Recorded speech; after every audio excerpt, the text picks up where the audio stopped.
La nuit est tombée sur Paris. Dans l'immense salle d'un centre de presse moderne, les projecteurs s'allument lentement, révélant un public de journalistes venus de chaque continent. Des caméras de télévision pointent déjà leurs objectifs. L'air est dense, chargé de murmures et d'une curiosité presque électrique. Au centre de la scène, un pupitre en bois sombre.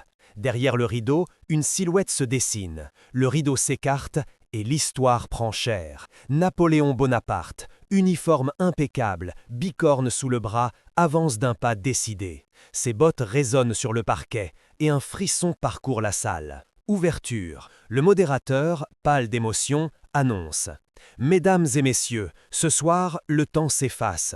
L'empereur Napoléon Bonaparte est parmi nous pour répondre à vos questions. » Napoléon incline légèrement la tête, le regard aussi perçant qu'un coup d'épée. « Citoyens, je vous salue. La presse est l'arme de votre siècle.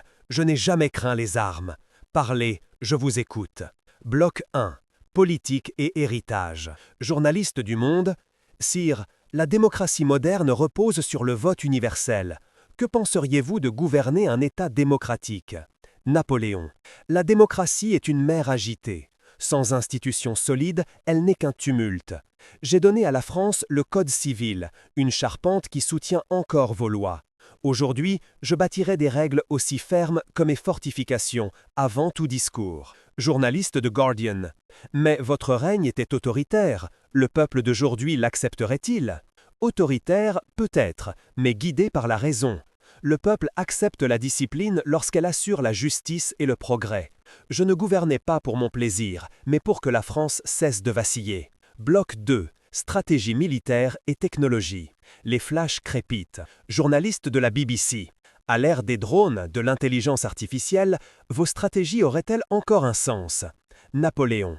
Les outils changent, pas les principes. Vitesse, surprise, concentration des forces. Voilà l'art de la victoire. Que l'on manie un sabre ou un satellite, c'est l'esprit du commandement qui décide. Journaliste de CNN. Regrettez-vous certaines batailles, certains sacrifices? Napoléon, regard lointain. Je porte chaque vie perdue comme une cicatrice. Mais je n'ai jamais mené une guerre de caprice. Chaque bataille visait un ordre durable. La gloire ne fut jamais mon unique but. Bloc 3. Europe et vision d'avenir. Journaliste de Die Zeit, que vous inspire l'Union européenne d'aujourd'hui? J'ai rêvé d'une Europe unie, non par la soumission, mais par le droit. Vos traités, vos institutions, vous réalisez par la diplomatie ce que j'ai tenté par la force. Je vous envie cette méthode. Journaliste du Figaro. Si vous dirigiez la France actuelle, que feriez-vous en premier? Je renforcerais l'éducation, fondement de toute nation. Puis je simplifierais la loi. Trop de textes étouffent la clarté. Gouverner, c'est choisir. Et choisir, c'est trancher. Bloc 4. Leadership et héritage personnel. Journaliste du New York Times. Beaucoup vous considèrent à la fois comme génie et despote. Comment souhaitez-vous que l'histoire vous juge? Napoléon. Je ne demande pas l'indulgence.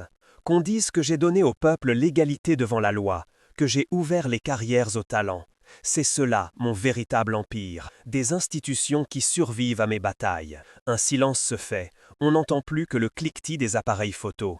Bloc 5. Message au futur. Jeune journaliste français. Quels conseils adresseriez-vous aux dirigeants d'aujourd'hui? Napoléon. Ayez du courage.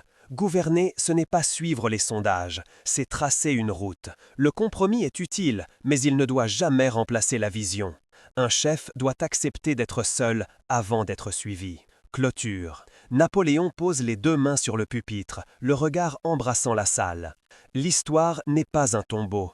Elle vit par ceux qui osent la poursuivre. Souvenez-vous, impossible n'est pas français. La salle se lève. Les applaudissements éclatent, d'abord timides, puis puissants, comme une marée. Les caméras restent braquées, alors qu'il quitte la scène, silhouette droite, comme s'il retournait tranquillement vers son siècle. Pour plus de vidéos sur Napoléon et la France, n'oubliez pas de vous abonner à la chaîne et de liker.